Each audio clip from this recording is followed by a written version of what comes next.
Less than 10 miles from the heart of the nation's capital, there is a place that takes you back hundreds of years, reconnecting visitors to a lesser-known history before the American Revolution. So many other historic sites that portray life for the top 1% here in the colonies, such as Colonial Williamsburg or Mount Vernon. There's no places that really truly portray life as it was for the average Virginian, which is what we do here.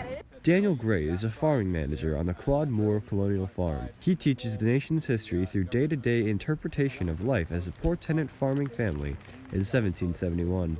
People can come out here and learn hands-on what life was like in the 18th century from the day-to-day agricultural work that we do with the tobacco that you see here behind me, from cooking to cleaning, work in the house garden. They're very much so involved.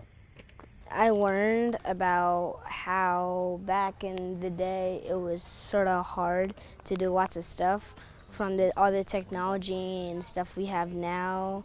The land the farm sits on was acquired by the National Park Service in the early 1970s and has been privately funded and operated by the nonprofit group the Friends of the Claude Moore Colonial Farm since 1981.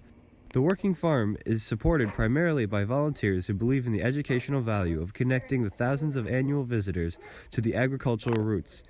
Anna Elberly, the farm's managing director, has watched the farm flourish over the past 40 years. The thing that makes the farm so special, at least to me, is the commitment of the volunteers and the sense of family. We have the person who was here on the day it opened. Her children now come from across the country to volunteer. Nada Charaferin has been bringing her kids to the farm for the last 3 years. I feel as a parent, you cannot teach about the environment and respect for the environment without giving the children a chance to experience it firsthand. Despite the commitment of the volunteers, the gates to 1771 may close permanently before the end of the year. The farm is fighting to stay open following a disagreement over a lease renewal with the National Park Service.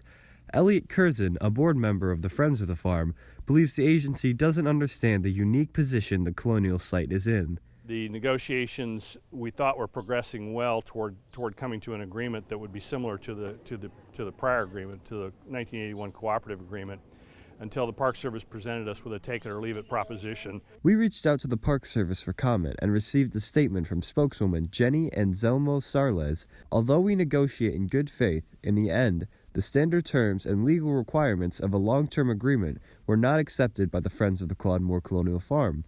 We value the memories that people have made at the farm and will work with the community and the farm's many dedicated volunteers to determine its future.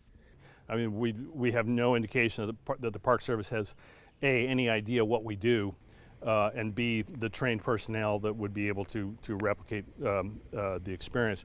While the path to staying open remains unclear, farm supporters hope that the community support and legislation that was introduced in the House will keep the doors open. I think that, history seems so far away for most people, but when you come to the farm, it's on a scale that most people can appreciate, especially children. It's the commitment of the people, and it's the effect that it has on people. It's the freedom in which to try things, experience stuff. Once it gets its hold on you, you can't get away. For PBS NewsHour Student Reporting Labs, this is Owen Shao in McLean, Virginia.